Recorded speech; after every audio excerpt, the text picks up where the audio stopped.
Assalamualaikum warahmatullahi wabarakatuh. Halo semuanya. Jumpa lagi dengan saya, Kang Restu. Apa kabar kalian semua? Semoga kalian selalu sehat, baik, dan tentunya dimudahkan segala urusannya oleh Tuhan Yang Maha Esa. Amin amin ya rabbal alamin. Di kesempatan kali ini seperti biasa saya akan menceritakan sebuah kisah horor. Oke, sebelum masuk ke ceritanya, bagi kalian yang belum subscribe, jangan lupa klik tombol subscribe-nya. Klik lonceng notifikasinya serta like video ini agar kalian tidak ketinggalan cerita-cerita menarik dari channel Restu Horor. Oke, terima kasih. Dan langsung saja tanpa berlama-lama lagi, bagaimana kisahnya? Ini dia ceritanya. Pak Kosim dan Bu Anis adalah sepasang suami istri yang menjalani hidup dengan segala keterbatasan. Tinggal di sebuah kota yang ramai, mereka menyewa sebuah rumah kecil dengan biaya 200.000 per bulan. Rumah kontrakan itu sangat sederhana, hanya memiliki satu kamar yang sekaligus menjadi tempat tidur, dapur dan juga kamar mandi. Meski demikian, mereka tetap berusaha menjalani hidup dengan tabah bersama ketiga anak perempuan mereka, Indah, Ani dan juga Kinara. Indah, anak pertama mereka, berusia 14 tahun dan duduk di kelas 3 SMP. Ia adalah anak yang cerdas dan juga rajin belajar. Meskipun harus sering berbagi buku dengan teman-temannya karena keluarganya tak mampu membeli buku baru. Sementara Ani, anak kedua, baru berusia 7 tahun dan duduk di kelas 1 SD. Setiap pagi Bu Anis mengantar Ani ke sekolah sembari menggendong Kinara, bayi mereka yang baru berusia 6 bulan. Kehidupan mereka penuh dengan perjuangan, tetapi mereka tetap saling mendukung dalam setiap kesulitan. Dan di sisi lain, Pak Kosim bekerja sebagai buruh harian lepas di pasar. Tugasnya bermacam-macam, mulai dari memindahkan karung beras hingga membersihkan kios. Penghasilannya tidak menentu, kadang ia membawa pulang uang cukup untuk makan sehari-hari. Tetapi di hari lain, ia pulang dengan tangan hampa. Sementara itu, Bu Anis membantu ekonomi keluarga dengan menjual gorengan keliling di sekitar kontrakan mereka. Ia berjalan kaki menyusuri gang-gang sempit, menawarkan gorengan kepada para tetangga dan juga pedagang kecil. Pagi itu Pak Kosim berangkat lebih awal ke pasar. Hari itu ia berharap ada pekerjaan yang bisa ia lakukan untuk mendapatkan uang tambahan. Sementara itu Bu Anis menyiapkan gorengan untuk dijual. Kinara menangis dalam gendongan Bu Anis. Sementara Ani dan Indah hanya duduk di lantai, menunggu sarapan sederhana berupa nasi dengan garam dan juga sedikit sambal dan juga kecap. Mak, besok Indah ada uang ke sekolah, Mak. Tapi belum ada uangnya, ujar Indah dengan nada lirih. Bu Anis menatap putrinya dengan wajah penuh kekhawatiran. Memangnya berapa, Nak? 10.000, Mak. Kalau nggak bayar, nanti Indah nggak boleh ikut pelajaran. Karena uang itu nantinya akan dipakai keperluan kelas, Mak. Itu sudah keperluan dan kesepakatan kami semua. Bu Anis terdiam sejenak. Ia tahu 10.000 rupiah itu terdengar kecil bagi sebagian orang, tetapi bagi keluarganya jumlah itu sangat berarti. Ya sudah, nanti Mak coba usahain ya. Kamu belajar saja yang rajin, jangan khawatir. Ya Nak? Jawab Bu Anis akhirnya dengan tersenyum manis. Dan pada siang hari setelah Pak Kosim pulang dari pasar, wajahnya yang tampak lelah keringat membasahi bajunya. Tetapi ia tersenyum saat melihat anak-anaknya menyambutnya di depan pintu. Ayah bawa apa hari ini? Tanya Ani dengan penuh semangat saat itu. Pak Kosim mengeluarkan seikat sayur bayam dan juga beberapa butir telur dari kantong plastik. Hari ini ayah dapat kerjaan banyak. Nanti malam kita makan telur, ya? Katanya sembari mengelus kepala Ani. Bu Anis yang sedang mengayun Kinara pun tersenyum lega. Walaupun sederhana, makanan itu adalah kemewahan bagi mereka. Ia segera ke dapur untuk memasak. Hingga sore itu aroma masakan pun yang sederhana memenuhi rumah kecil mereka, memberikan kehangatan di tengah keterbatasan. Namun kehidupan tidak pernah berjalan mudah bagi keluarga ini. Sebulan terakhir mereka menghadapi kesulitan membayar kontrakan. Sang pemilik rumah, Pak Parto, sudah beberapa kali mengingatkan mereka Malam itu setelah anak-anak tidur, Pak Kosim dan Bu Anis pun berbicara di sudut kamar. "Besok Pak Parto pasti datang lagi, Bu. Kita belum punya uang untuk bayar kontrakan," kata Pak Kosim dengan nada putus asa. Bu Anis menggenggam tangan suaminya. "Kita pasti bisa, Pak.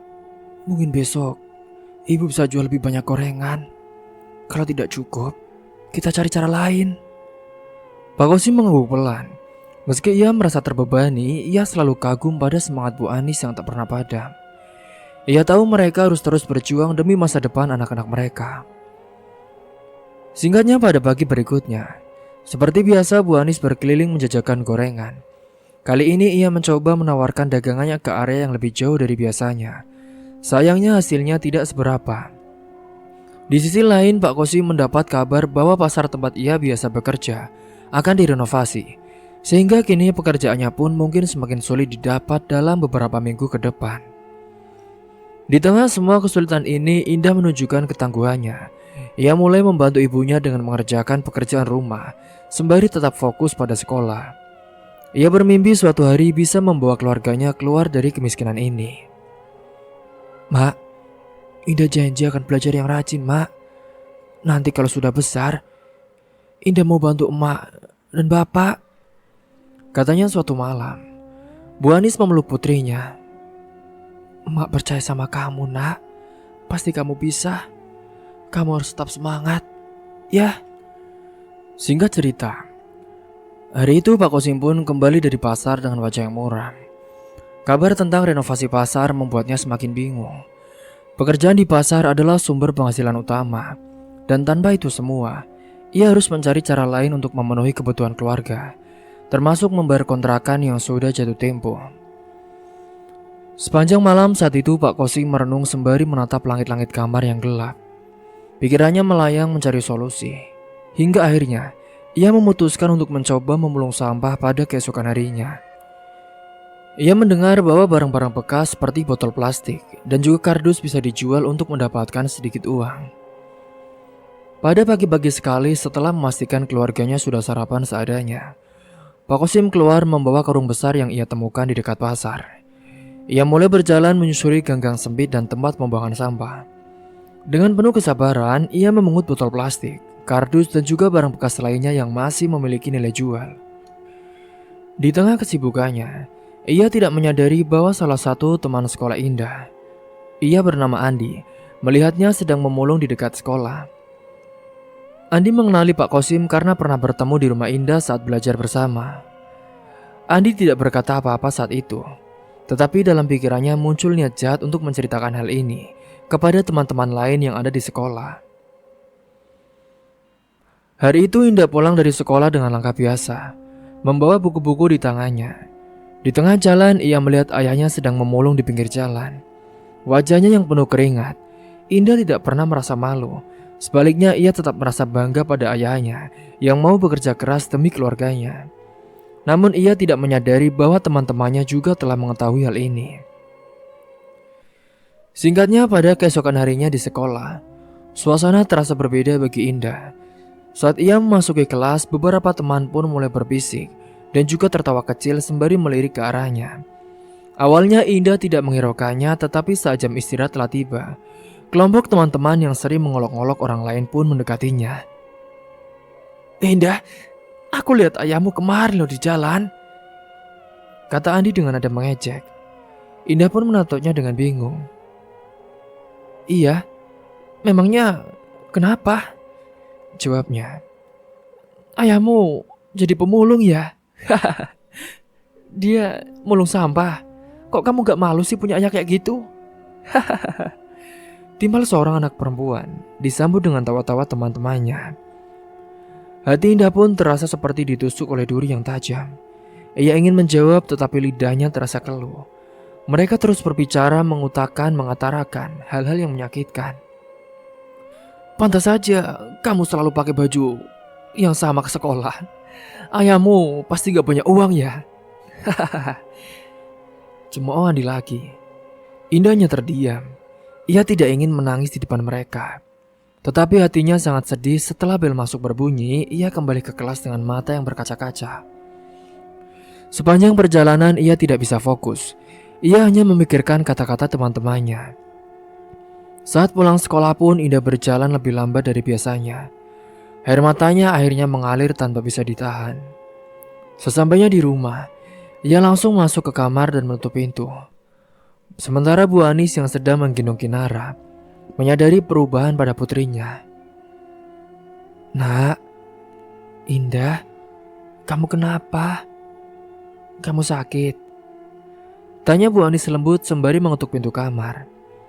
Indah tidak menjawabnya. Ia hanya menangis pelan di balik pintu. Setelah beberapa saat, akhirnya ia membuka pintu dan memeluk ibunya erat-erat. "Ma, di sekolah teman-teman pada mengejek Indah, Ma. Mereka bilang Indah harus malu karena ayah mulung sampah," ujar Indah sembari terisak. Bu Anis terdiam sejenak lalu mengusap kepala putrinya. "Nak, kamu gak perlu malu. Ayahmu itu kan bekerja keras demi kita. Apapun yang orang lain katakan, kamu harus ingat ya nak, bahwa mereka tidak tahu bagaimana perjuangan kita. Kamu harus bangga, karena ayahmu adalah orang yang jujur dan tidak pernah menyerah." Kata-kata Bu Anis sedikit menenangkan hati Indah. Meski masih sedih, ia mulai merasa lebih kuat.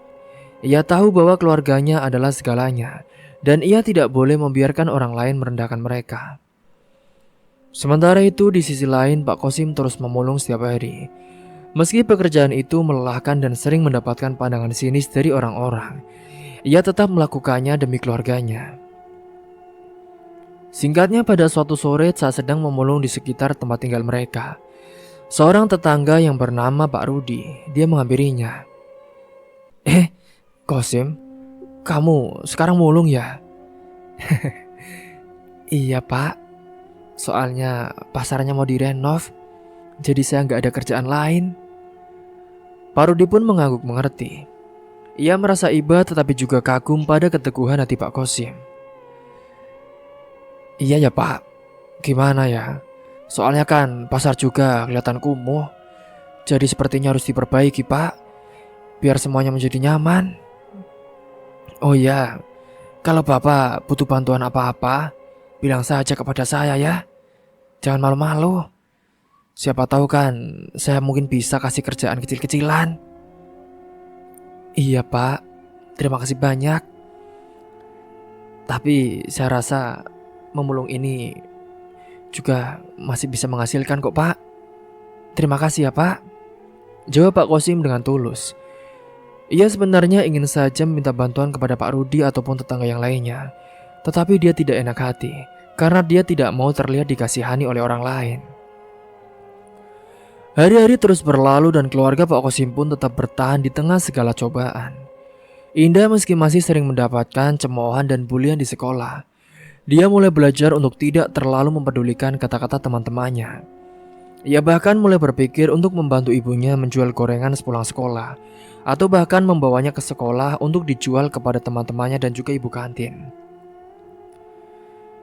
Singkatnya, pada suatu malam, saat seluruh keluarga sedang berkumpul di kamar sempit mereka, Indah berkata kepada ayahnya, "Pak, Indah bangga sama Bapak.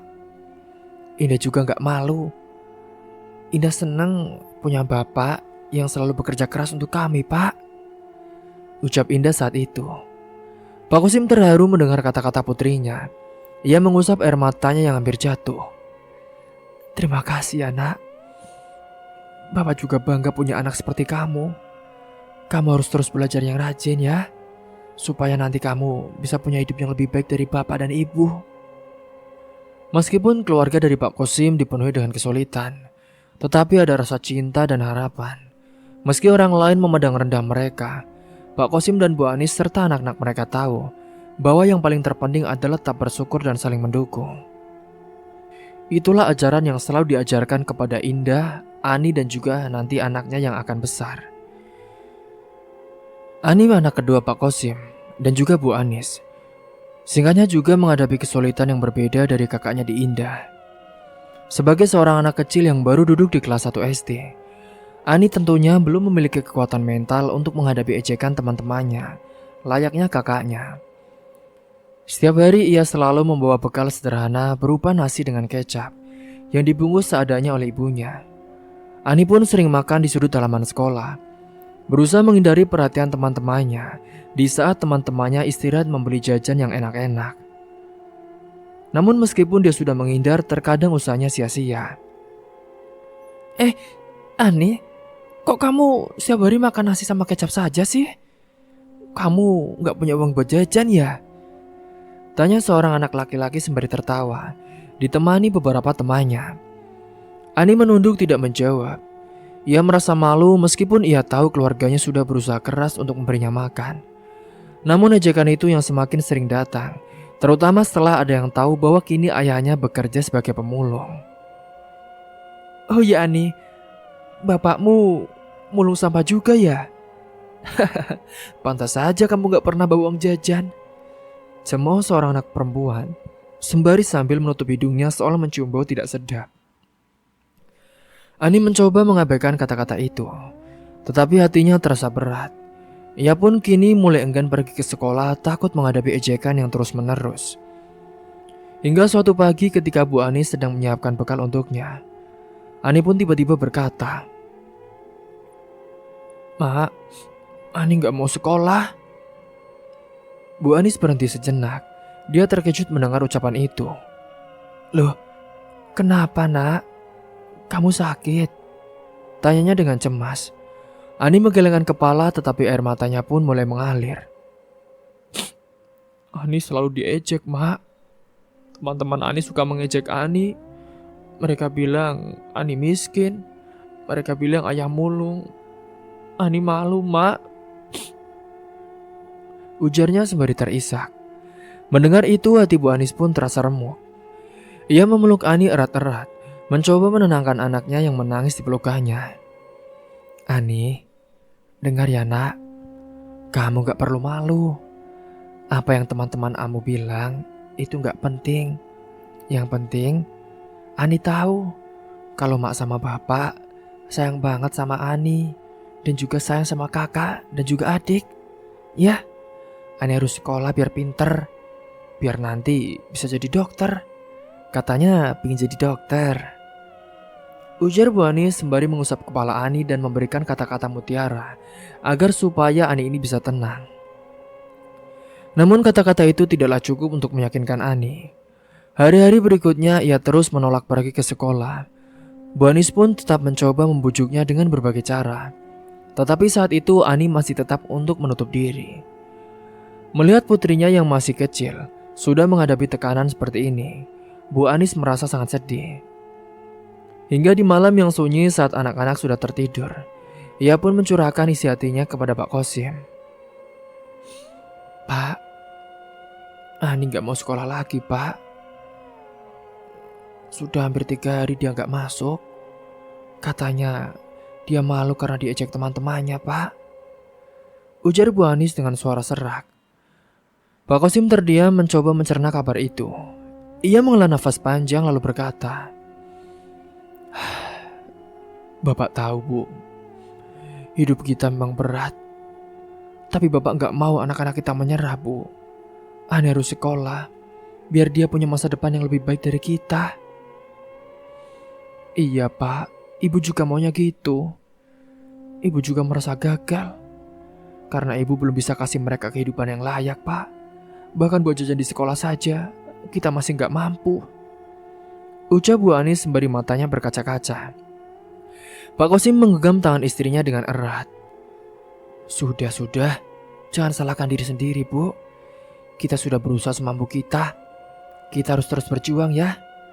Bapak yakin nanti kita pasti akan menemukan jalan."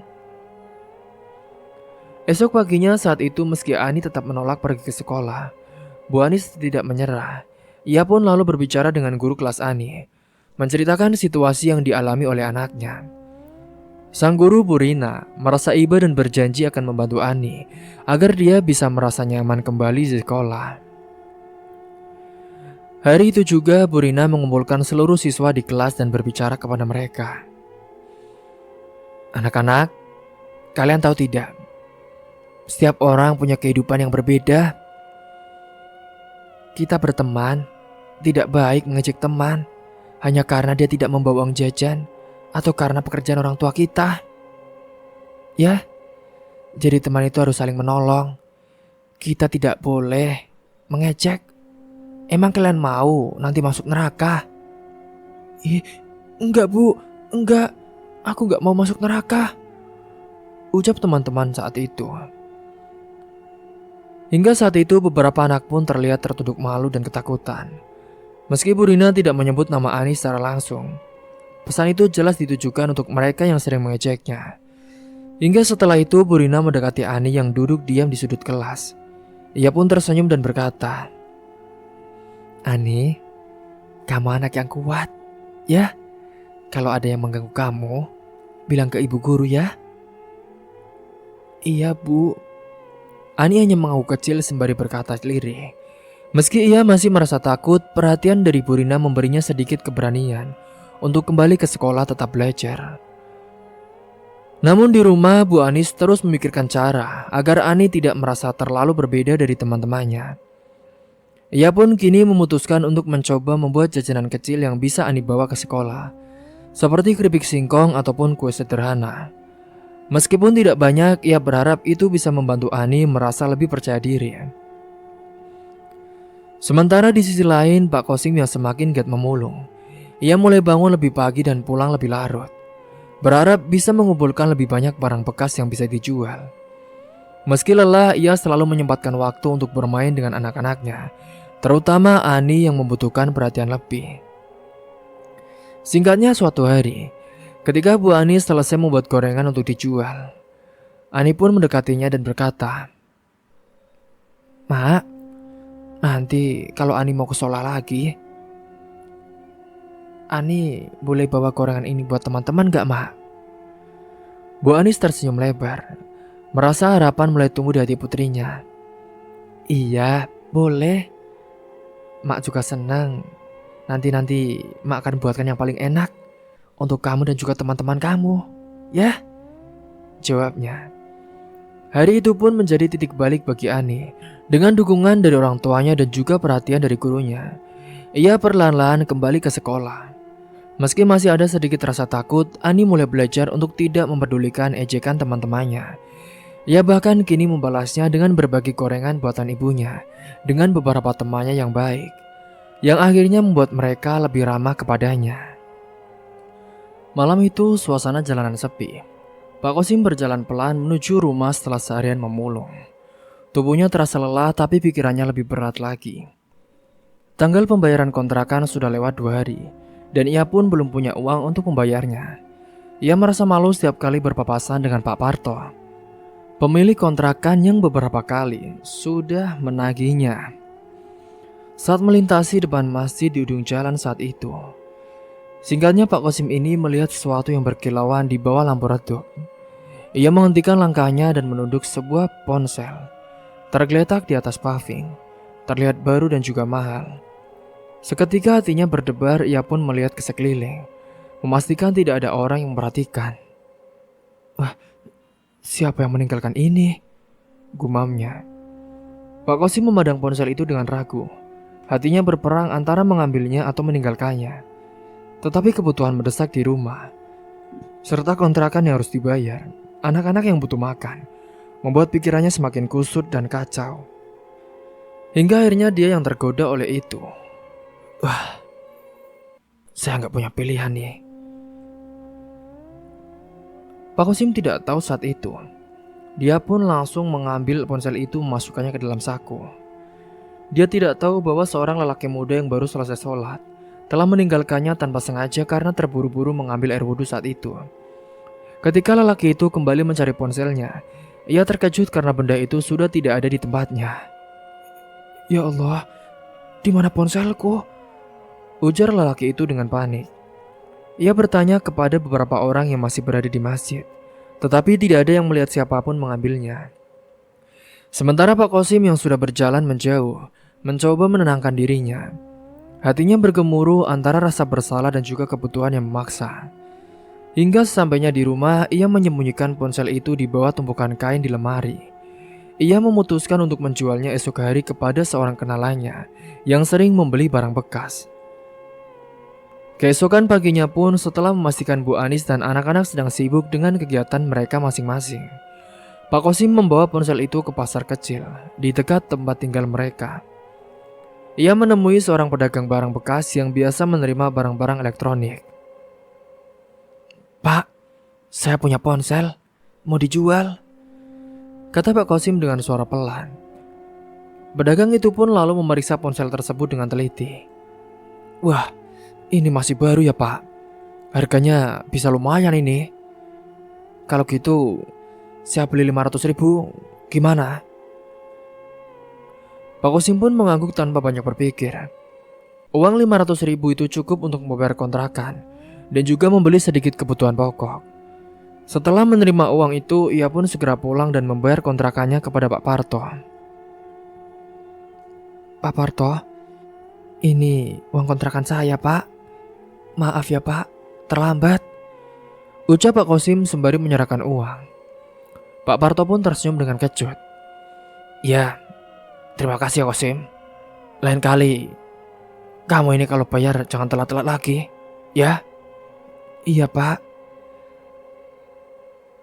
Ia pun saat itu tidak bisa menatap mata Pak Parto terlalu lama.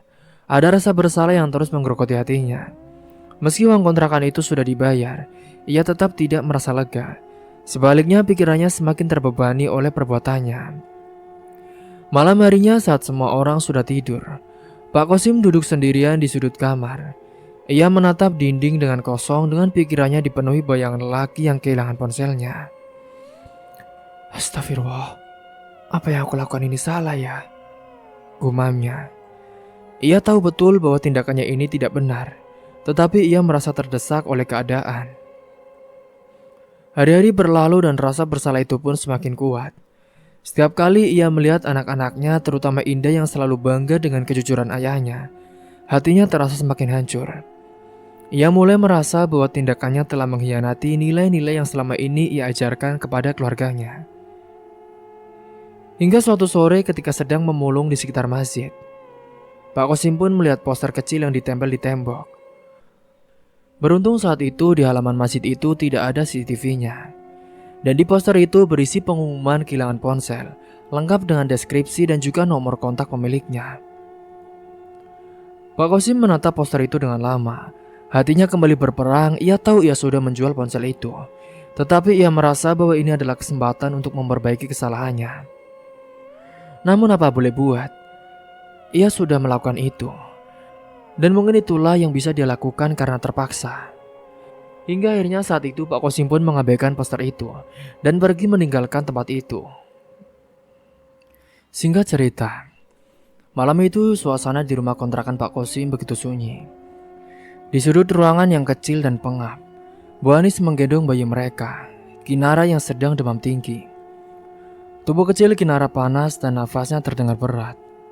Mata Bu Anis memerah karena lelah dan cemas. Sudah beberapa hari Kinara rewel. Tetapi malam ini keadaannya semakin memburuk.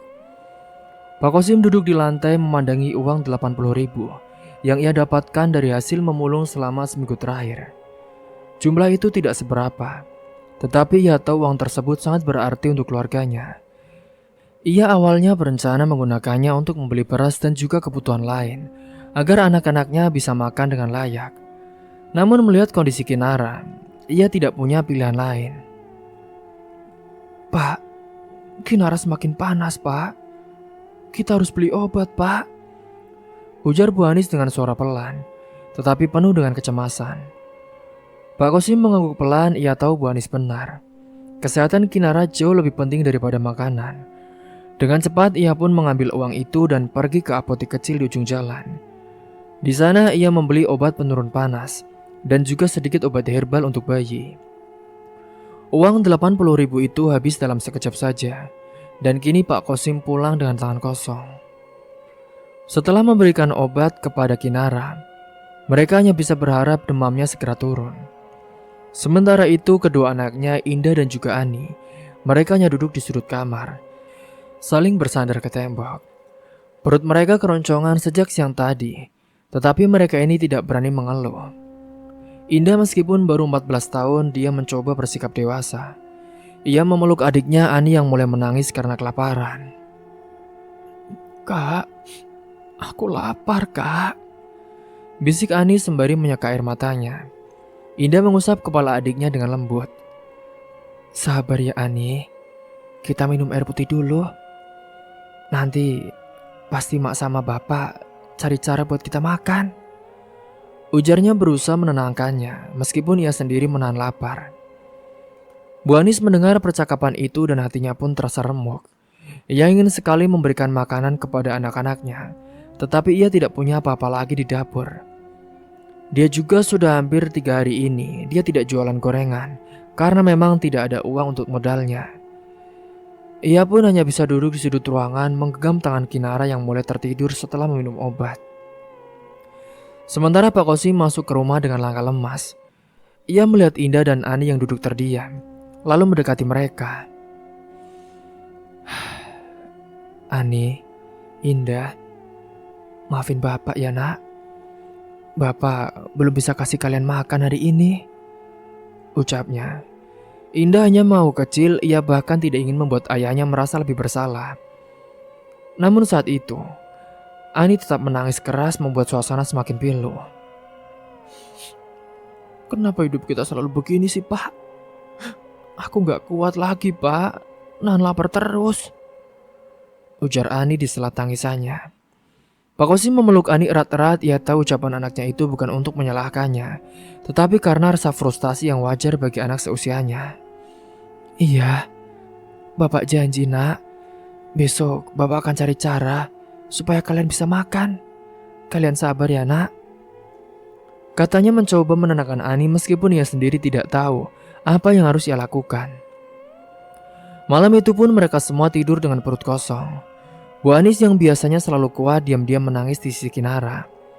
Ia sangat merasa gagal sebagai seorang ibu karena tidak mampu memberikan kebutuhan dasar bagi anak-anaknya. "Sudah, kalian tidur ya, supaya tidak lapar lagi. Besok Bapak siapin makanan yang enak, ya." Hingga singkatnya saat itu, Pak Kosim di sisi lain pun tidak bisa menjamkan matanya. Ia di malam itu terus memikirkan cara agar bisa mendapatkan uang untuk keesokan harinya. Pagi harinya Pak Kosim pun bergegas keluar rumah dengan semangat yang dipaksakan. Ia kini memutuskan untuk memulung di daerah yang lebih jauh, berharap bisa menemukan barang-barang yang lebih berharga. Namun meskipun ia berjalan hingga kaki terasa pegal, hasilnya tetap tidak seberapa. Hanya beberapa botol plastik dan juga kardus bekas yang ia dapatkan. Di tengah perjalanan pulang, Pak Kosim berhenti di depan warung kecil. Ia melihat seorang pedagang gorengan yang sedang melayani pembeli. Bau harum gorengan itu menusuk hidungnya, membuat perutnya semakin lapar. Namun ia tahu ia tidak bisa membeli apa-apa. Ia hanya bisa menelan ludah dan melanjutkan perjalanan. Sementara itu di rumah, Bu Anis mencoba menghibur anak-anaknya. Ia mengajak Indah dan Ani membantu membersihkan rumah kecil mereka. "Nak, nanti kalau rumah kita bersih, suasananya pasti jadi enak. Kita juga jadi lebih semangat. Ayo, bersih-bersih." Indah mengerti maksud ibunya. Ia tahu ibunya ini sedang mencoba mengalihkan perhatian mereka. Mereka pun mengikuti apa yang dikatakan oleh ibunya dan membantu membersihkan lantai dengan kain lap yang sudah lusuh. Dan saat-saat itu, tidak lama kemudian Pak Kosim pulang dengan wajah lesu. Ia membawa plastik kecil berisi barang-barang yang ia dapatkan dari memulung. Bu Anis pun segera menghampirinya. "Gimana Pak? Ada hasilnya?" "Belum cukup Bu. Tapi ini Bapak ada roti sedikit buat anak-anak." Indah yang mendengar percakapan itu pun merasa senang. Mereka juga sedikit merasa iba. Ia lalu kemudian mendekati ayahnya dan berkata, "Pak, terima kasih ya Pak. Bapak sudah mau berusaha. Nanti Indah pasti bantu Pak. Oh ya Pak, rotinya mana Pak? Biar dimakan sama adik. Lagian dia sudah lapar sekali." Hingga hari itu pun mereka sekeluarga memakan roti yang dibawa oleh Pak Kosim. Meskipun hanya sedikit tetapi bisa mengenyangkan perut yang dibagi menjadi rata. Malam itu suasana rumah kontrakan kembali diliputi kesunyian yang mencekam. Ani duduk di sudut kamar dengan mata sembab. Sementara tangis Kinara yang masih bayi semakin memilukan hati. Tubuh kecilnya terlihat lemah menangis tanpa henti karena lapar. Bu Anis mencoba menenangkan Kinara dengan memberikan air putih. Tetapi tangis itu tak juga mereda. Ani yang juga kelaparan, dia pun merengek meminta makan. "Mak, aku lapar, Mak. Perutku sakit," kata Ani dengan suara pelan sembari menahan air mata. Bu Anis hanya bisa memeluk Ani erat-erat. Menahan tangisannya sendiri, ia tidak tahu lagi harus berkata apa. Pandangannya pun beralih ke Pak Kosim yang duduk termenung di sudut lain ruangan. Wajahnya terlihat suram, beban berat tergambar jelas dari garis-garis di wajahnya yang tua sebelum waktunya. Pak Kosim pun akhirnya berdiri. "Bu, Bapak keluar dulu. Bapak mau cari cara, Bu. Apa yang bisa kita makan?" Bu Anis mengangguk meski hatinya dipenuhi kecemasan. Ia tahu kondisi Pak Kosim sudah sangat tertekan dengan keadaan ini. Namun ia tidak punya pilihan selain berharap suaminya bisa membawa pulang sesuatu. Pak Kosim pun berjalan keluar rumah dengan langkah berat. Di sepanjang jalan pikirannya bercampur aduk. Ia mencoba memikirkan cara apapun agar bisa membawa makanan untuk keluarganya malam ini. Namun setelah berjalan hampir 1 jam tanpa hasil, ia mulai merasa putus asa. Di saat itu pun ia melewati sebuah minimarket kecil yang tampak sepi. Hanya ada seorang penjaga perempuan di dalamnya. Pak Kosim berdiri di depan minimarket itu, memandangi rak-rak penuh makanan dari balik kaca. Perutnya sendiri yang sudah lama kosong, dan pemandangan makanan itu semakin membuat pikirannya tak terkendali. Ia pun mulai berpikir untuk melakukan sesuatu yang tidak pernah terpikirkan sebelumnya. "Ya Allah, maafkan aku," gumamnya dengan pelan, sebelum ia masuk ke dalam minimarket dengan langkah ragu. Di dalam ia berpura-pura memilih makanan. Ia mengambil beberapa roti, biskuit dan juga mie instan, berpura-pura seperti pembeli biasa. Penjaga minimarket itu pun memperhatikannya sesaat, tetapi tidak terlalu curiga. Pak Kosim lalu berpindah-pindah rak mencoba menciptakan kesan bahwa ia sedang benar-benar belanja. Namun di dalam hatinya ia sedang menunggu saat yang tepat untuk bertindak. Ketika penjaga perempuan itu berbalik untuk membereskan barang di rak belakang, Pak Kosim dengan cepat masukkan beberapa roti dan makanan lainnya ke dalam kantong plastik yang ia bawa. Ia berusaha tetap tenang tetapi tubuhnya gemetar dengan hebat. Setelah merasa cukup, ia berjalan cepat keluar dari minimarket tanpa membayar. Namun nasib berkata lain saat itu. Penjaga minimarket itu pun menyadari ada barang yang hilang dan segera berteriak. Maling! Maling!" Suara itu menarik perhatian beberapa warga yang masih berada di sekitar tempat itu. Mereka segera mengejar Pak Kosim yang berlari sekuat tenaga dengan kantong plastik berisi makanan di tangannya. Pak Kosim berlari tanpa menoleh ke belakang. Ia tahu bahwa jika tertangkap, maka semuanya akan berakhir dengan buruk. Namun tenaganya yang sudah terkuras karena lapar dan juga lelah, membuatnya tidak bisa berlari terlalu jauh. Di sebuah tikungan salah satu warga pun berhasil mengejarnya dan menendang kakinya. Pak Kosim terjatuh saat itu ke tanah. Kepalanya membentur sebuah batu besar di pinggir jalan. Warga yang sudah marah pun tidak memberi Pak Kosim kesempatan untuk menjelaskan. Mereka segera mengurumuninya dan mulai memukulnya tanpa ampun. Teriakan protes dan permohonan maaf Pak Kosim pun tenggelam dalam amarah massa. "Ampun Pak, ampun, saya cuma butuh makanan untuk anak-anak saya, ampun," ujarnya dengan suara yang hampir tak terdengar. Tetapi saat itu tidak ada yang mendengarkannya. Hingga warga yang sudah dipenuhi oleh nafsu dan juga kemarahan, mereka tetap menghakimi Pak Kosim dengan sadis, memukulnya dengan kayu dengan pukulan yang telak. Hingga akhirnya saat itu, setelah Pak Kosim dikeroyok dengan mengenaskan, tubuh Pak Kosim tak lagi bergerak. Darah mengalir dari kepalanya membasahi tanah. Warga yang semula marah pun mulai terdiam, menyadari bahwa amarah mereka telah merenggut nyawa seorang. Kantong plastik yang berisi roti dan makanan ringan tergeletak tak jauh dari tubuhnya, menjadi saksi bisu tragedi malam itu.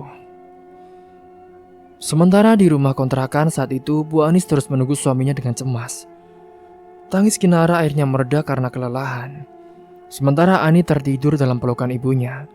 Meski perutnya masih kosong, Bu Anis memandang pintu dengan harap-harap cemas. berharap Pak Kosim segera kembali membawa kabar baik.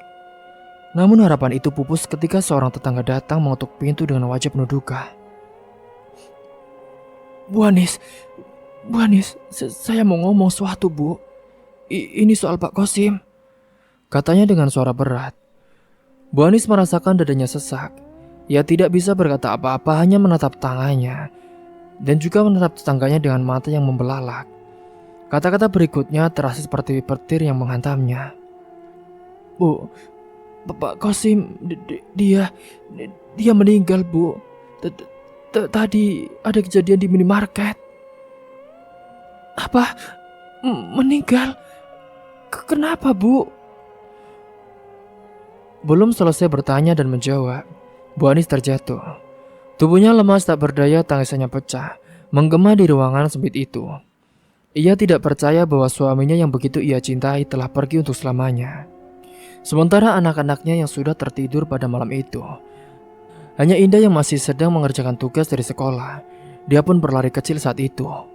Dia langsung memeluk ibunya mencoba menenangkan. Meski ia sendiri tidak mengerti apa yang telah terjadi. Ini kenapa, Bu? Kenapa ibu pingsan? Enggak, dah. Tidak apa-apa. Tetangga itu pun tidak tega menjelaskan kepada Indah. Jadi dia tidak membicarakannya. Nantinya akan menunggu agar ibunya ini baru bangun. Barulah biar ibunya yang akan memberikan pengertian kepada anaknya itu. Karena tidak tega. Singkat cerita, 2 jam telah berlalu. Kini ibunya pun telah siuman. Dan Pak Kosim yang sudah meninggal itu tak bernyawa. Dia sudah diurus oleh kepolisian di rumah sakit. Dan nantinya besoknya akan dimakamkan. Hingga waktu itu pun, setelah dimintai keterangan oleh saksi dan juga para warga, mereka menjelaskan bahwa Pak Kosim ternyata mencuri makanan untuk anaknya yang kelaparan. Hingga anak-anak mereka yang sudah mengetahui itu, Indah menangis dengan kejengker. Dia tidak menyangka ayahnya akan berakhir tragis dengan cara yang mengerikan. Sementara Ani dan juga Kinara masih tidak tahu dengan kejadian itu. Mereka diajak pergi oleh tetangganya untuk menjauh dari rumahnya, agar tidak melihat kejadian-kejadian ini, karena itu tentunya bisa membuat kenangan yang buruk bagi masa depannya nanti. Keesokan harinya pun kini tubuh Pak Kosim telah dimakamkan dengan sederhana. Beberapa tetangga yang merasa bersalah karena tidak pernah membantu keluarganya datang untuk melayat. Bu Anis hanya bisa menangis di samping makam suaminya sambil memeluk erat Kinara yang masih kecil. Meski hidup terus berjalan, kehilangan Pak Kosim menjadi luka mendalam bagi keluarganya. Namun dari tragedi itu, para tetangga pun mulai tergerak untuk membantu. Mereka mengumpulkan sumbangan untuk membantu Bu Anis dan juga anak-anaknya. Meski tidak bisa menggantikan kehilangan besar yang mereka alami. Kini orang-orang yang sudah menghajar, mengkeroyok Pak Kosim sampai meninggal dunia, mereka juga merasa bersalah. Dan mereka juga ada yang dihakimi oleh kepolisian karena sudah main hakim sendiri.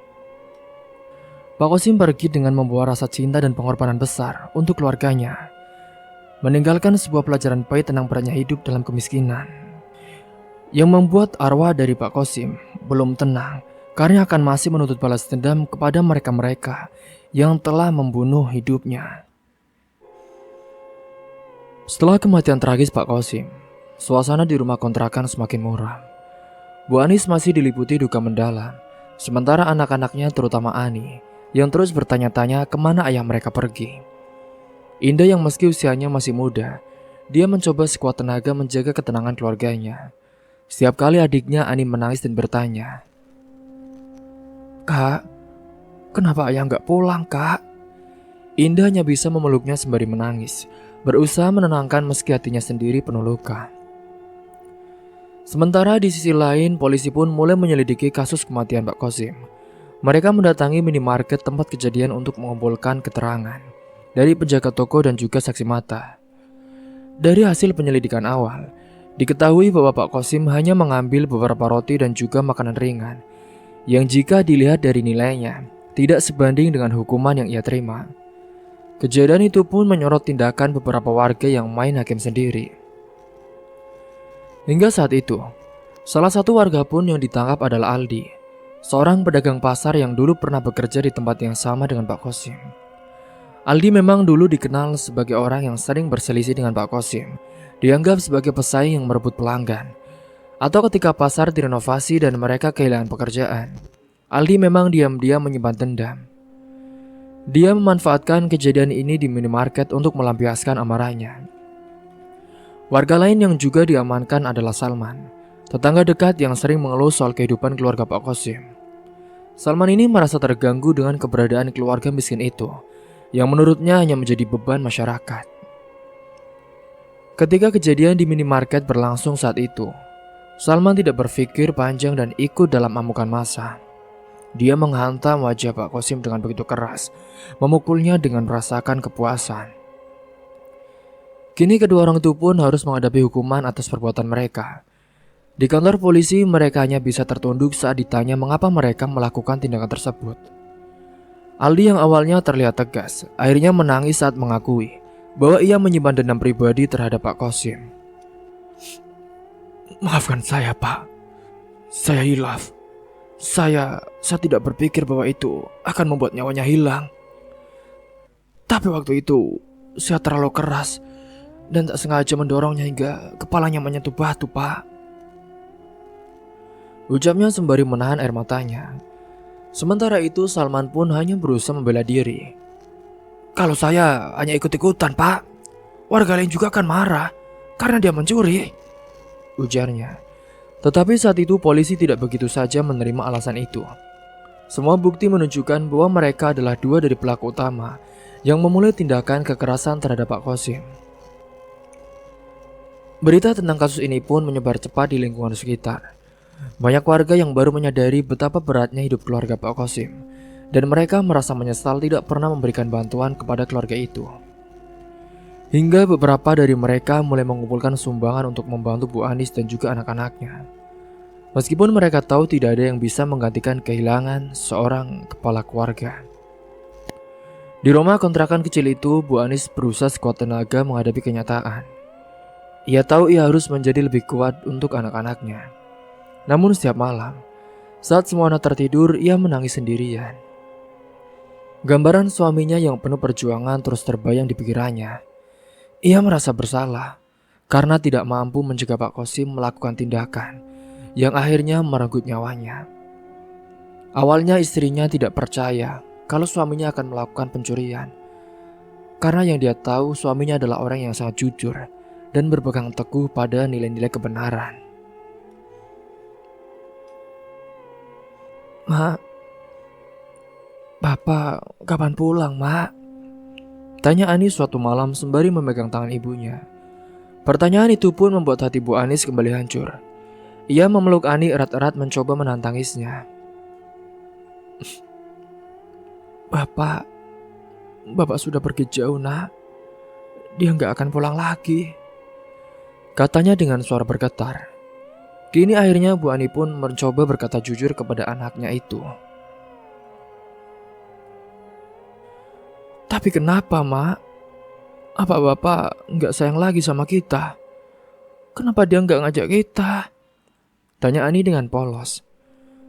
Bu Anis pun tersenyum pahit sembari menghapus air matanya. Bapak sayang sekali sama kalian. Makanya Bapak pergi supaya kita bisa lebih kuat dan gak lapar lagi, Ma. Jawabnya meski ia tahu itu hanya cara untuk menenangkan Ani. Indah yang mendengar percakapan itu pun dari sudut ruangan, merasa semakin terpukul dan menangis terseduh-seduh dengan diam. Ia merasa bertanggung jawab untuk membantu ibunya dan juga menjaga adik-adiknya. Meskipun ia masih anak-anak, dalam hati ia bertekad untuk mencari cara agar bisa meringankan beban keluarganya. Keesokan harinya pun Indah memutuskan untuk berbicara dengan kepala sekolahnya. Ia lalu menceritakan semua yang terjadi, termasuk kondisi keluarganya yang kini tidak memiliki penghasilan tetap. Kepala sekolah yang merasa iba pun berjanji akan mencari cara untuk membantu, baik melalui bantuan sosial maupun menggalang dana dan juga donasi dari komunitas sekolah. Sementara itu, beberapa tetangga pun mulai sering datang ke rumah Bu Anis, membawa makanan dan juga kebutuhan sehari-hari. Meskipun bantuan itu tidaklah cukup untuk mengubah keadaan, setidaknya bisa membantu keluarga kecil itu untuk bertahan hidup. Bu Anis juga menerima bantuan itu dengan penuh rasa syukur. Meskipun hatinya tetap penuh dengan kesedihan saat itu. Sementara di sisi lain, polisi terus mendalami kasus ini. Mereka juga menyimpulkan bahwa tindakan Menhakim sendiri tidak bisa dibiarkan, terlepas dari alasan apa yang mendasarinya. Aldi dan Salman akhirnya ditetapkan sebagai tersangka utama, dan mereka menghadapi ancaman hukuman berat atas perbuatan mereka. Meskipun keadilan perlahan ditegakkan, keluarga Pak Kosim tetap harus berjuang melanjutkan hidup tanpa kehadirannya. Indah pun kini mulai mencari pekerjaan paruh waktu setelah pulang sekolah itu. Sementara Bu Anis mencoba menerima jahitan dari tetangga untuk menambah penghasilan. Setiap hari adalah perjuangan, tetapi mereka ini terus berusaha bertahan demi masa depan anak-anaknya yang lebih baik. Hingga di suatu malam ketika semuanya sudah tertidur, Indah terbangun dan memandang langit-langit rumah. Ia memikirkan ayahnya dan semua pengorbanan yang telah dia lakukan. Dalam hati ia juga berjanji bahwa suatu hari nanti ia akan membuat ayahnya bangga. Dia juga merasa sangat sedih kalau ayahnya ini nekat melakukan pencurian agar bisa memberikan makanan untuk anak-anaknya yang kelaparan. Meski hidup mereka saat ini dengan penuh kesulitan, Indah sebagai anak pertama, dia yakin bahwa mereka akan menemukan jalan keluar bersama, sebagai keluarga yang saling mencintai dan juga mendukung. Malam itu pun suasana rumah kontrakan yang kecil terasa semakin sunyi. Hanya terdengar suara nafas pelan Bu Anis dan juga anak-anaknya yang sudah tertidur. Ani yang biasanya tidur gelisah, kali ini terlelap lebih dalam dari biasanya. Namun di balik ketenangan itu sesuatu yang tidak biasa terjadi. Dalam mimpinya Ani merasa berada di tempat yang gelap dan juga sunyi. Tidak ada apa-apa selain bayangan hitam yang bergerak perlahan mendekatinya. Bayangan itu perlahan berubah menjadi sosok yang ia kenali, yaitu sebagai ayahnya sendiri. Namun wajah ayahnya terlihat berbeda. Mata Pak Kosim yang dulu penuh kasih sayang, kini menyala merah dengan ekspresi marah yang menakutkan. Wajahnya pucat dan tubuhnya dipenuhi luka-luka yang masih berdarah. Ani. Suara berat itu memanggilnya, membuat Ani mundur ketakutan. Pak, Bapak kenapa jadi seperti ini, Pak? Tanya Ani dengan suara bergetar. Pak Kosim tidak menjawab, hanya menatap Ani dengan tatapan penuh amarah. Aku lapar. Aku marah. Aku dendam. Aku tidak bisa tenang. Katanya dengan suara yang menggelegar, membuat Ani menangis ketakutan. Pak, Bapak jangan marah, Pak. Jangan jadi hantu, Pak. Ani memohon dengan air mata yang terus mengalir. Namun Pak Kosim semakin mendekat dengan tangannya terulur seolah ingin meraih Ani. Ani mencoba berlari, tetapi kakinya terasa berat seperti tertahan oleh sesuatu. Ia terjatuh dan sosok Pak Kosim semakin dekat. Bapak masih harus dendam. Kalian harus membalaskan dendamku. Bapak tidak tenang. Bapak ingin dendam kepada itu. Teriak Pak Kosim saat itu. Dengan suara yang menggema di seluruh tempatnya, Ani menangis sembari menutup matanya, berharap mimpinya segera berakhir. Namun suara teriakan ayahnya yang terus terdengar, hingga akhirnya ia terbangun dengan jeritan yang memecahkan dengan malam. Pak, Bapak. Ani berteriak sembari menangis histeris, membangunkan Bu Anis dan juga Indah. Bu Anis saat itu segera mendekat dan memeluk Ani yang tubuhnya gemetar dengan hebat. Ani, bangun nak, ada apa? Kamu mimpi buruk ya? Tanya Bu Anis dengan suara lembut, berusaha menenangkan putrinya. Ani hanya bisa menangis sembari memeluk ibunya erat-erat. Sementara Indah yang juga terbangun, mencoba membantu menenangkan adiknya.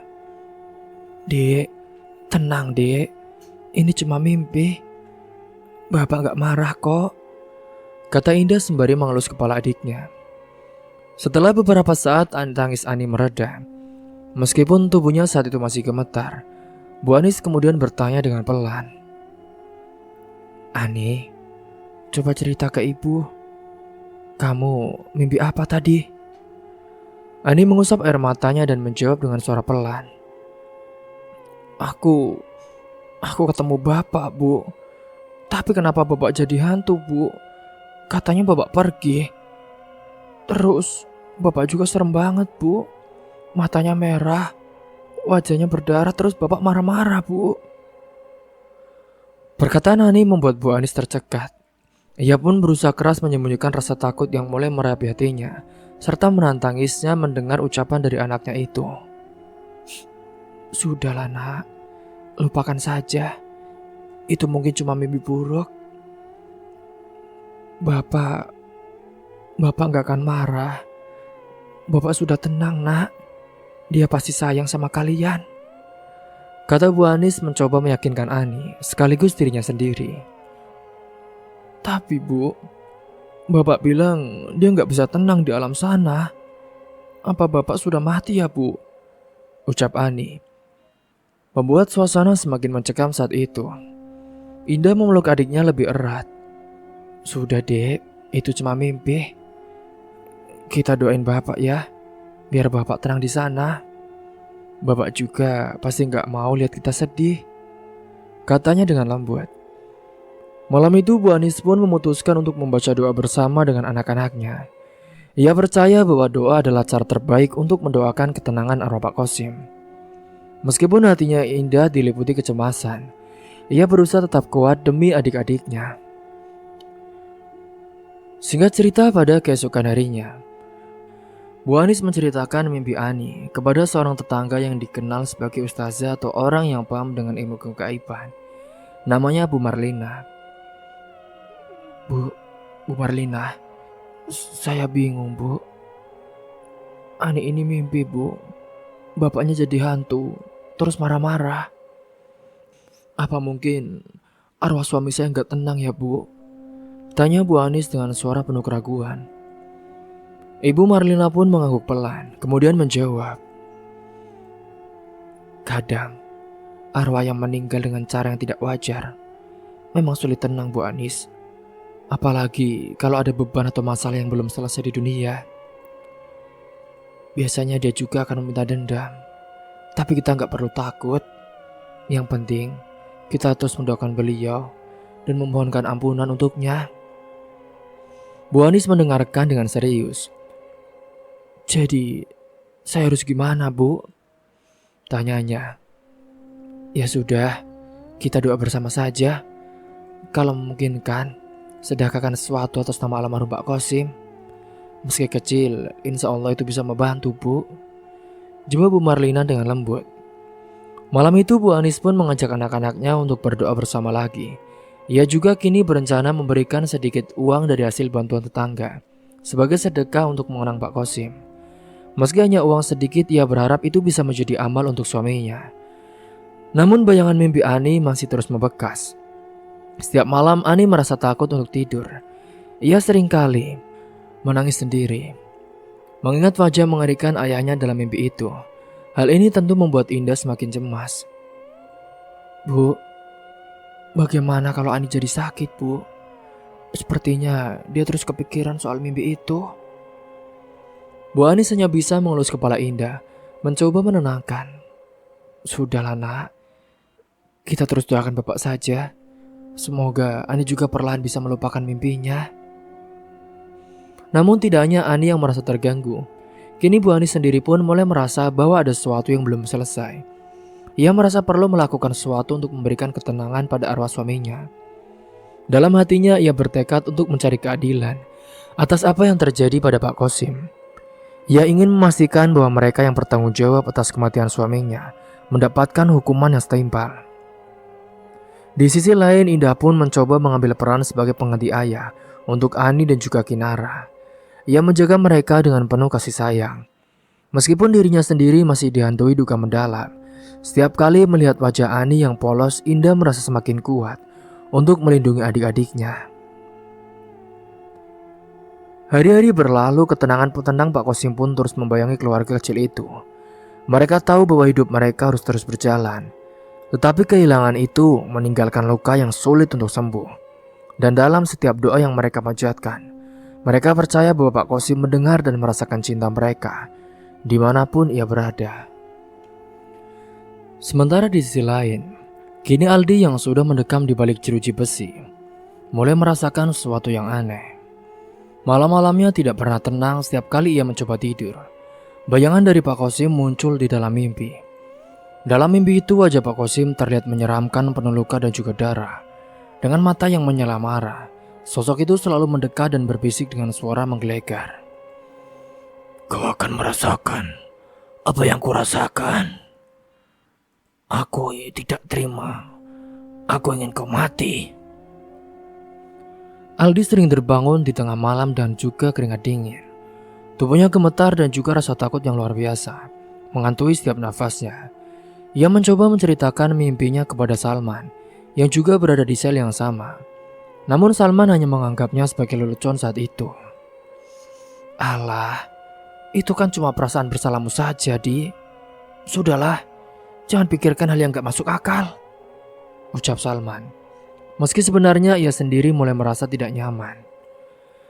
Namun beberapa hari kemudian, Salman juga mulai mengalami hal yang sama. Ia bermimpi dikejar oleh sosok Pak Kosim yang membawa batu besar. Benda yang sama yang menyebabkan kematiannya. Dalam mimpi itu Salman selalu terjatuh dan Pak Kosim berdiri di atasnya sembari berkata, "Rasakan balasanmu." Mimpi-mimpi buruk itu pun terus menghantui mereka setiap malam. Aldi bahkan pun kini mulai kehilangan nafsu makan dan juga tampak lebih kurus dari biasanya. Matanya cekung dan ia sering melamun. "Gila, aku gak kuat lagi. Ini bukan cuma mimpi. Dia benar-benar marah. Ini membuatku benar-benar stres, man. Dia hampir di dalam mimpiku. Dia selalu ingin membunuhku," katanya dengan suara bergetar kepada Salman. Tidak hanya di penjara, ternyata teror dari arwah Pak Kosim juga dirasakan oleh warga sekitar tempat kejadian. Beberapa tetangga mulai melaporkan kejadian aneh di malam hari. Ada juga yang mendengar suara langkah kaki di depan rumah mereka. Meskipun saat dilihat ternyata tidak ada siapa-siapa. Ada juga pria yang melihat bayangan hitam berjalan perlahan di jalanan sekitar minimarket itu.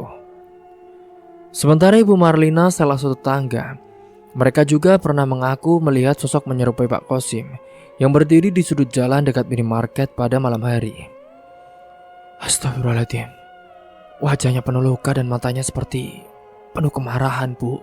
Pak, saya pun terkejut," ujarnya dengan wajah pucat.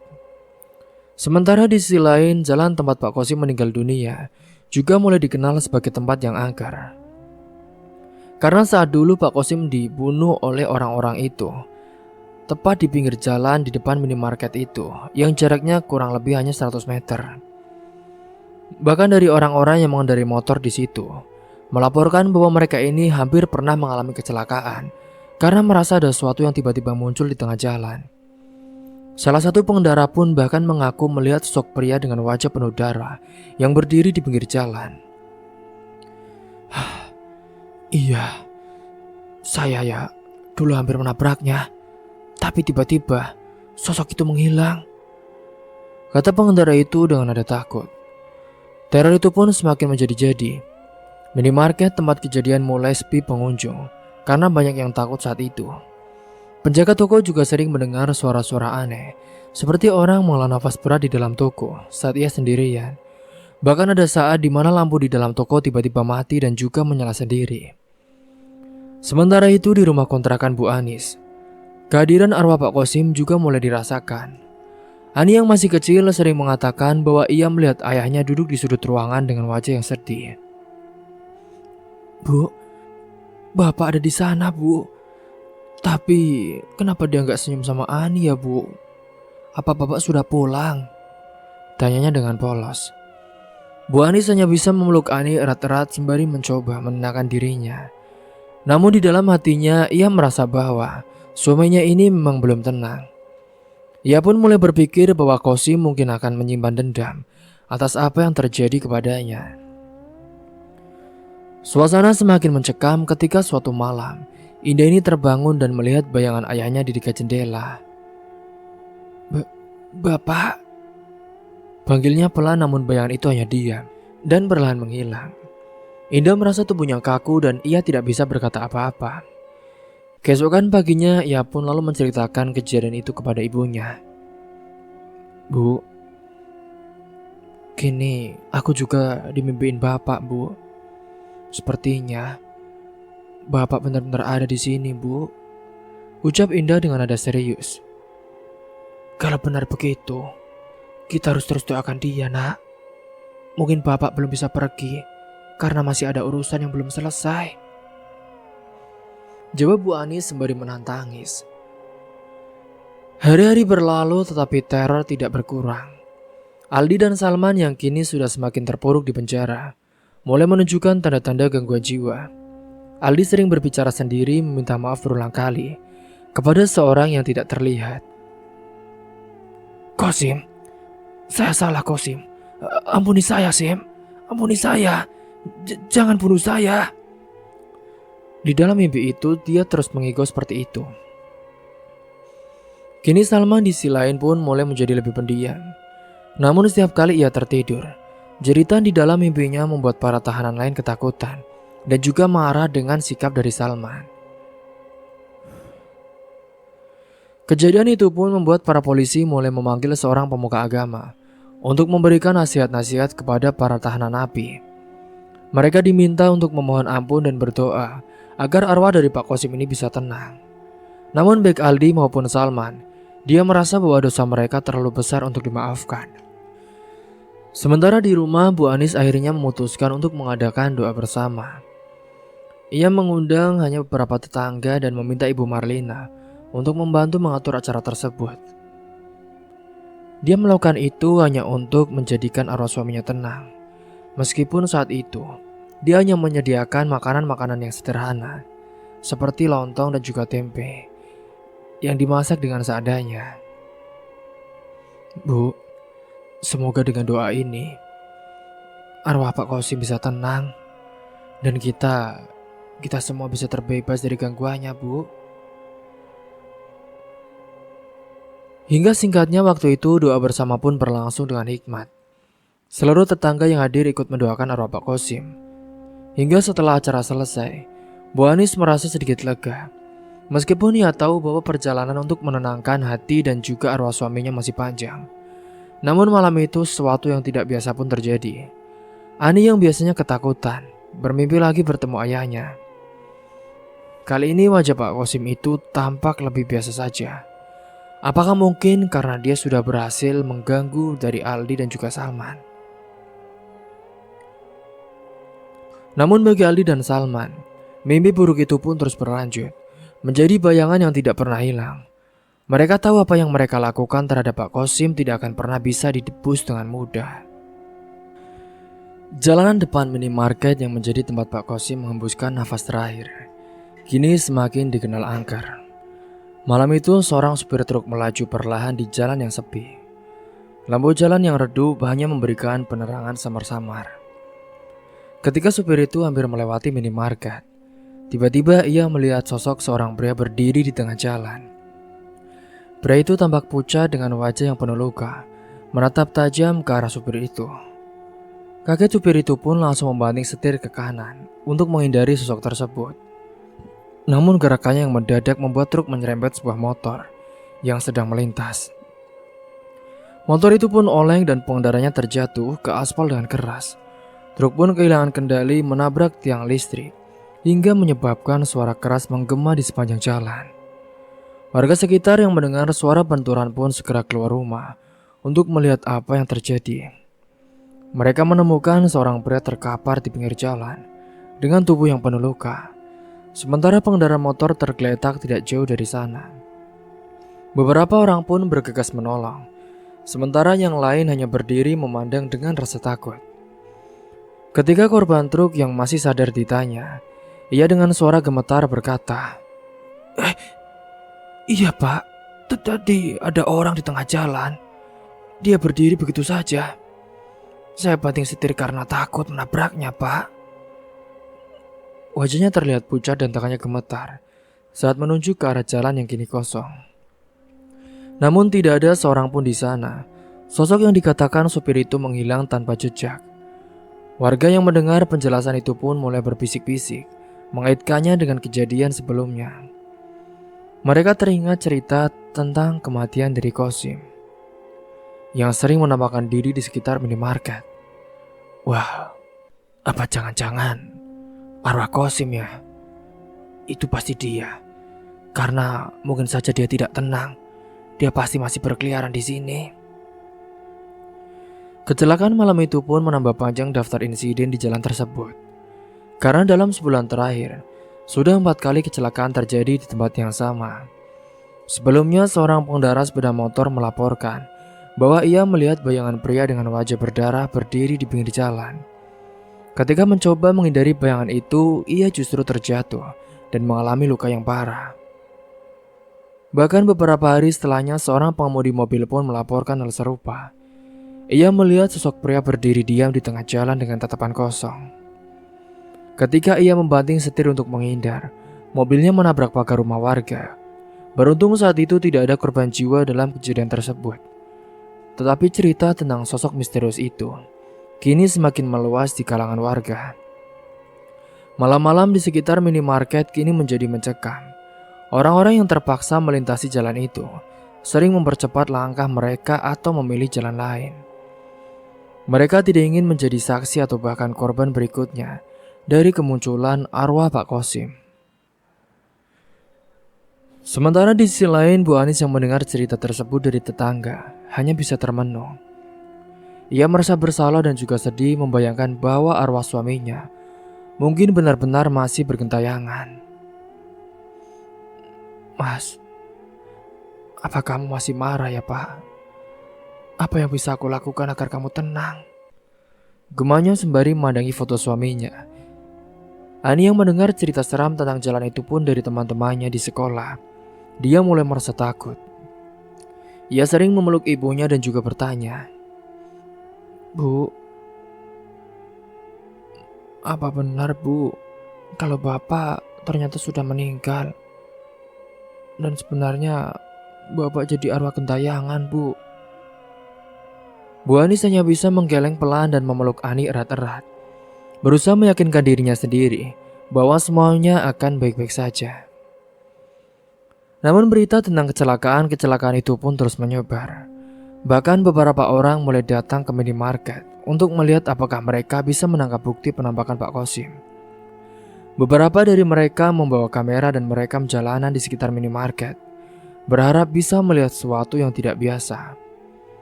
Salah satu video yang diunggah ke media sosial menunjukkan bayangan samar yang berdiri di dekat tiang listrik, membuat banyak orang yakin bahwa itu adalah arwah Pak Qasim. Pemilik minimarket pun akhirnya memutuskan untuk menutup usahanya lebih awal. Saya tidak ingin ada yang terjadi di sini lagi, Pak, Bu, ujarnya kepada beberapa warga yang datang bertanya. Minimarket yang biasanya buka hingga larut malam, kini pun tutup sebelum jam 9, meninggalkan suasana jalanan semakin sepi dan juga mencekam. Suasana mencekam ini juga menarik perhatian dari pihak kepolisian. Mereka kembali memeriksa tempat kejadian dan mewawancarai beberapa warga yang mengaku pernah melihat sosok misterius. Namun hingga saat ini mereka tidak menemukan bukti fisik yang dapat menjelaskan fenomena tersebut. Sementara itu, Aldi dan juga Salman yang masih berada di penjara, mereka juga mendengar cerita tentang teror di jalan itu. Keduanya merasa semakin tertekan karena mereka yakin bahwa arwah Pak Qasim memang tidak akan membiarkan mereka tenang. Salman yang sebelumnya hanya menganggap semua ini sebagai kebetulan, kini mulai merasakan ketakutan yang nyata. Dia benar-benar ngincar kita, Man, bisiknya. Kematian Pak Qasim yang tragis meninggalkan luka mendalam bagi keluarganya, tetapi juga saat itu menyisakan rasa takut di hati orang-orang yang terlibat dalam kematiannya. Jalan di depan minimarket itu pun kini dikenal sebagai tempat yang angker, yang bahkan orang-orang ketika lewat di situ pasti seringkali melihat penampakan dan juga merasakan gangguan-gangguan yang dilakukan oleh Pak Qasim dengan sosok yang sedang kelaparan dengan meneror para warga. Singkat cerita, malam di penjara itu pun terasa lebih sunyi dari biasanya. Salman yang biasanya pendiam terlihat gelisah. Ia duduk di sudut sel dengan tatapan kosong, seolah sedang berbicara dengan seseorang yang tak terlihat. Beberapa tahanan lain pun mulai memperhatikannya, tetapi tidak ada yang berani menegur. Wajah Salman saat itu tampak berbeda dengan matanya yang redup, kini terlihat tajam, dan senyumnya yang kecil membawa kesan mengancam. Hari itu Salman ikut serta dalam kegiatan kebersihan di luar sel bersama beberapa tahanan lainnya, termasuk Aldi. Dalam kesempatan itu Salman yang berjalan perlahan. Dia mendekati dapur penjara tanpa ada yang memperhatikan. Di sana ia melihat sebuah pisau tajam yang digunakan petugas untuk memotong sayuran.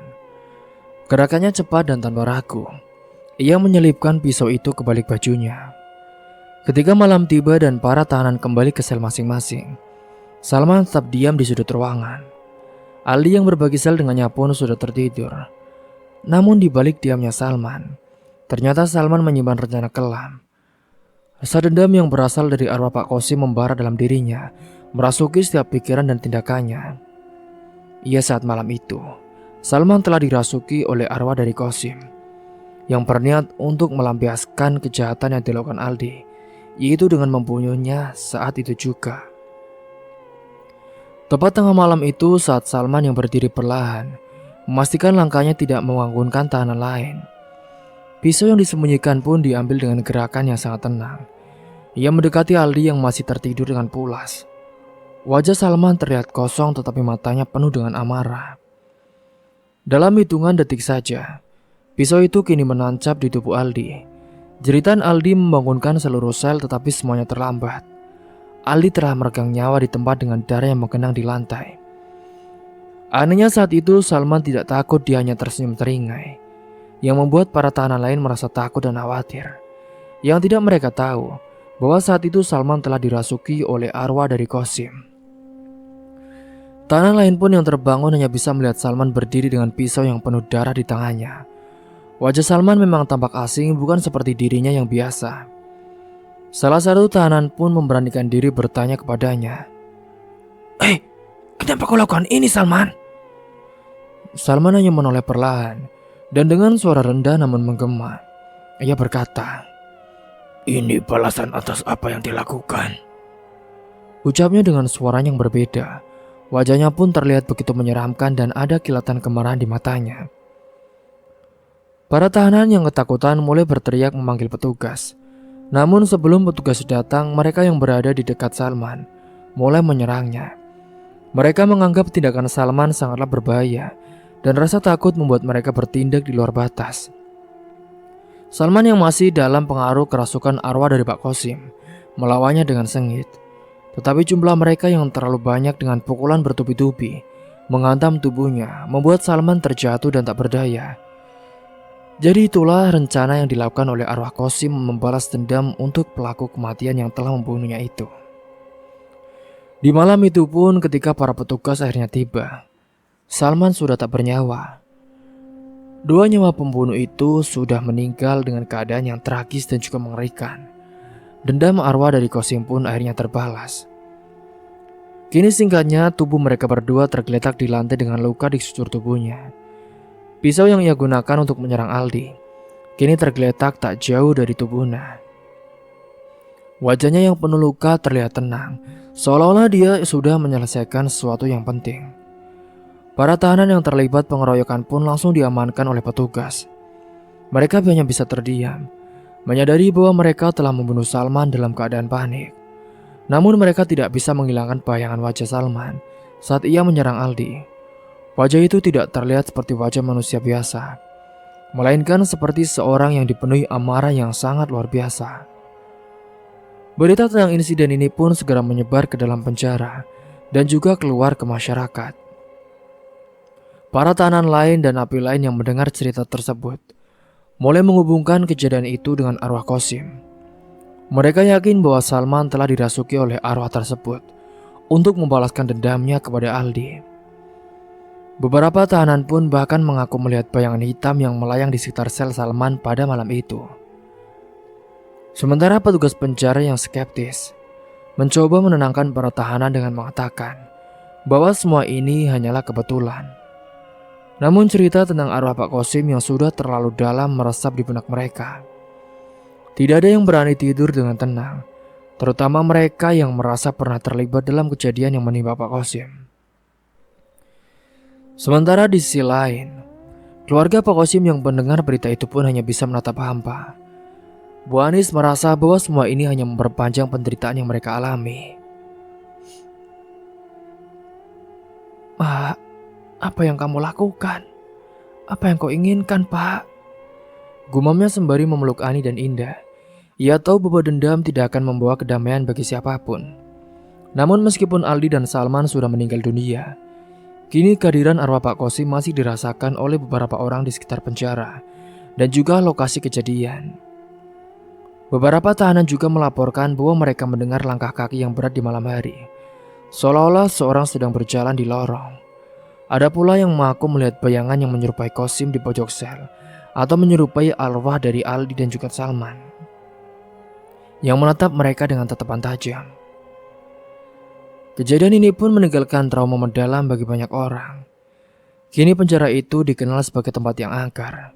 Sementara jalan di depan minimarket tempat Pak Kosim meninggal tetap menjadi lokasi yang dihindari oleh warga sekitar. Dendam Pak Kosim mungkin telah usai, tetapi jejaknya masih tertinggal, menghantui siapa saja yang terlibat dalam tragedi itu. Sementara di malam-malam terakhir saat itu, keluarga dari Bu Anis pun mengunjungi makam dari suaminya. Kini akhirnya Anis sudah tahu kalau ayahnya telah tiada, dan mereka mendoakan supaya ayahnya bisa tenang dan tidak mengganggu para orang-orang yang tidak bersalah. Karena sejatinya, orang-orang yang sudah menjadi dalang di balik kematian itu sudah mendapatkan akibatnya sendiri, baik di dunia maupun di akhirat.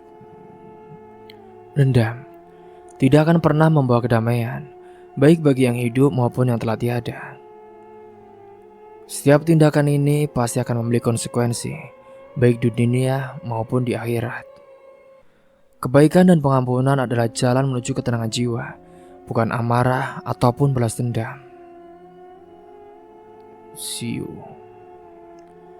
Cerita pun tamat. Mungkin itu saja yang dapat saya sampaikan. Kurang lebihnya mohon maaf apabila ada salah kata atau ucapan yang kurang berkenan dari kisah ini.